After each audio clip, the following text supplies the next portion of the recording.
Cheating करता है तू, चीटिंग चीटिंग चीटिंग करता है तू।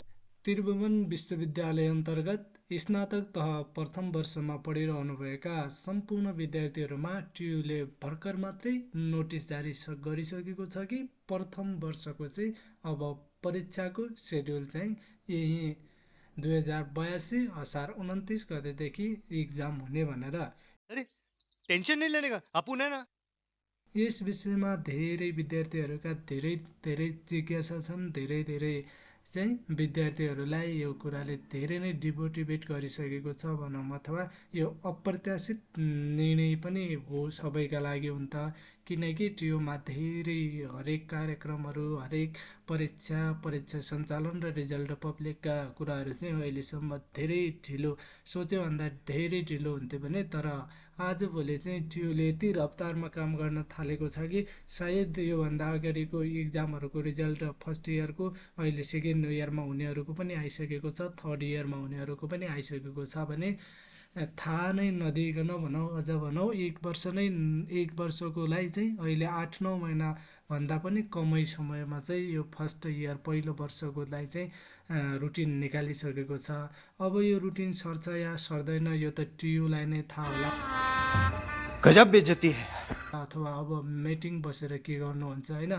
तर खासमा चाहिँ अब इक्जाम आइसकेपछि अब जस्तै अब त्रिभुवन विश्वविद्यालयले यो आधिकारिक सूचना हो। अब के भनेको छ भने यसमा चाहिँ त्रिभुवन विश्वविद्यालय परीक्षा नियन्त्रण कार्यालय बल्कुद्वारा वार्षिक परीक्षा अनुरूप 2082 सालमा सञ्चालन हुने 4 वर्षीय तह प्रथम वर्षको मानवीय संकाय, शिक्षाशास्त्र, व्यवस्थापन संकाय र विज्ञान तथा प्रविधि अध्ययन संस्थानतर्फका नियमित 2082 को परीक्षा दिने परीक्षार्थीका लागि चाहिँ निम्न कार्यक्रम अनुसार परीक्षा सञ्चालन हुने भएकोले सम्बन्धित सबैका लागि यो कार्यक्रम प्रकाशित गरिएको छ भनेर भनेको छ। भने यहाँनिर 4 इयर सबभन्दा पहिले बिएड फर्स्ट इयरको 2082 3 महिना 29 गतेदेखि 4 महिना 11 गतेसम्म चाहिँ के बिएड फर्स्ट इयरको इक्जाम सञ्चालन हुने रहेछ। अनि त्यसपछि चाहिँ बिएको रहेछ। बिएको चाहिँ 3 महिना 29 गतेदेखि 4 महिना 9 गतेसम्म इक्जाम तय गरिसकेको छ। अब यो रुटिन सर्छ या सर्दैन यो त अब यो सम्बन्धी अब आगामी दिनमा केही हेरफेर गर्यो भने तपाईँहरूमा चाहिँ हामी भिडियो लिएर आउने नै छौँ। तर अब यति चाँडै इक्जाम हुँदाखेरि कसरी इक्जामलाई फोकस गर्ने विषय भन्नेमा चाहिँ आजको भिडियोमा हामी चर्चा गर्नेछौँ है त। अब यसमा तपाईँ आफै देखिहाल्नु भएको छ होला, यस्तै बिएससी अन्तर्गतको पनि इक्जामको नोटिस अनि यहाँनिर बिबिएस तर्फको अरू सबै फ्याकल्टीको डे सिफ्टमा इक्जाम परेको छ भने बिबिएसको चाहिँ बिहान 7 बजेदेखि 10 बजेसम्म इक्जाम हुने भनेर भनेको छ। अनि अरूको सबैको 29 गतेदेखि इक्जामको सुरुवात छ भने अनि बिबिएसको चाहिँ 30 गतेदेखि 6 गतेसम्म चाहिँ इक्जाम हुँदो रहेछ।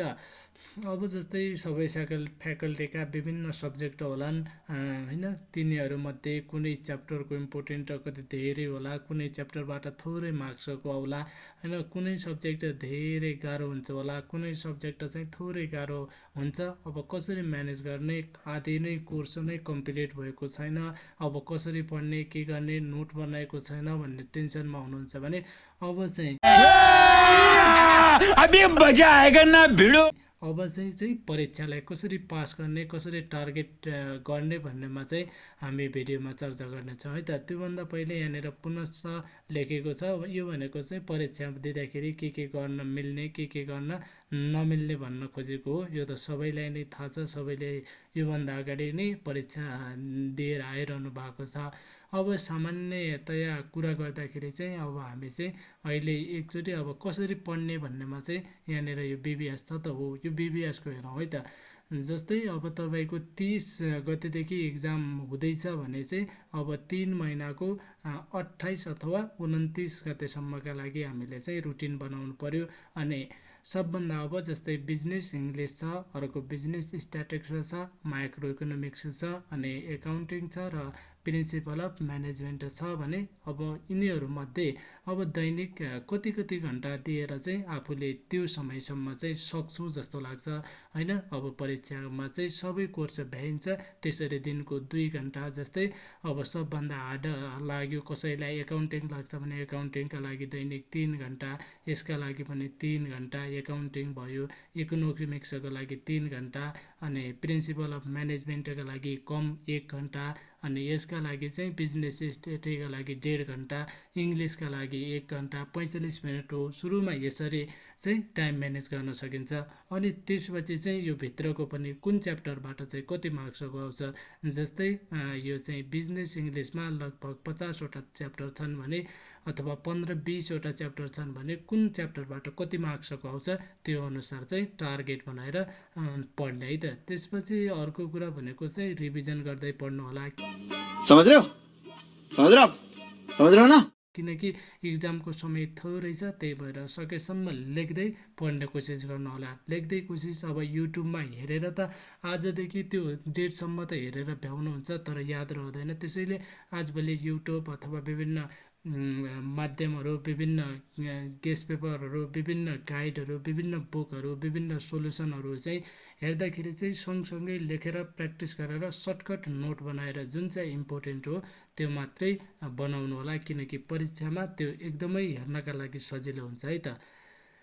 भने अब कुनै नोटिसहरू आयो भने चाहिँ जानकारी गराउने कुरा गर्दै अब हामी चाहिँ माइक्रो इकोनोमिक्सको भिडियो चाहिँ यदि तपाईँ प्रथम इयरमा पढिरहनु भएको छ भने माइक्रो इकोनोमिक्सको सम्पूर्ण भिडियोहरू चाहिँ पुरै कोर्स चाहिँ हामी युट्युब च्यानल यसै च्यानलमा आउनेछ भन्ने जानकारी दिँदै आजको भिडियोलाई बिदा हुन्छौँ है त।